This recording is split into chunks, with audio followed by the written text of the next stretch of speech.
మండలి మాజీ చైర్మన్ షరీఫ్ సంచలన వ్యాఖ్యలు చేశారు. గతంలో 3 రాజధానులపై చర్చ టైంలో వైసీపీ నేతలు బెదిరించారని, అంతు చూస్తామని భయపెట్టారని షరీఫ్ తెలిపారు. నా పుట్టుకని అవమానించారు, కులం పేరుతో దూషించారు, ఓ మంత్రి గుండెపై కొట్టారు, అయినా న్యాయం వైపు నిలబడ్డానన్నారు షరీఫ్. అమరావతి విజయోత్సవాల వేళ ఈ విషయాల్ని బయటపెట్టారు షరీఫ్.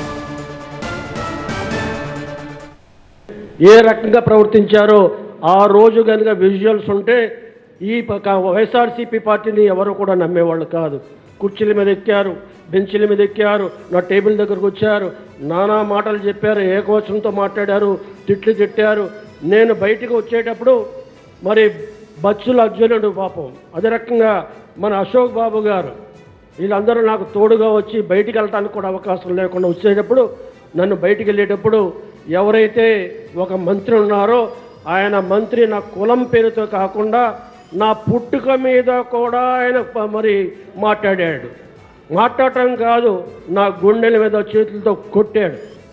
ఆ రకమైన పరిస్థితులు కేవలం సత్యం కోసం, ధర్మం కోసం, న్యాయం కోసం, ప్రజల పక్షాన నిలబడ్డ చంద్రబాబు నాయుడు కోసం సహించి ఓర్పుతో సహనంతో మళ్ళీ బయటకు వచ్చి సభా గౌరవం పోకూడదు, సభా గౌరవాన్ని కాపాడాలనే ఉద్దేశంతో వాళ్ళ మీద ఎవరి మీద కక్ష పెట్టుకోకుండా వాళ్ళు మళ్ళీ ప్రయత్నం చేశారు. మా మాట వినలేదు కాబట్టి ఈ శాసనమండలిని రద్దు చేస్తామని బెదిరించారు. రద్దు చేస్తామని చెప్పడమే కాకుండా తీర్మానం కూడా చేసి కేంద్రానికి పంపించారు. కేంద్రం నుండి ఆ తీర్మానం జరుగుద్దో లేదో కానీ షరీఫ్ మటుకు చైర్మన్గా ఉండటానికి వీల్లేదు. ఆ రకంగా మీరు షరీఫ్ని దింపడానికి మరి జనాల్లో మీరు సంతకాలు సేకరించండి, తెలుగుదేశం పార్టీ వాళ్ళకి చెప్పండి, షరీఫ్ మూలంగా శాసన మండలి రద్దు అయ్యే పరిస్థితి వచ్చింది, మీ పదవులు పోయే పరిస్థితి వచ్చింది.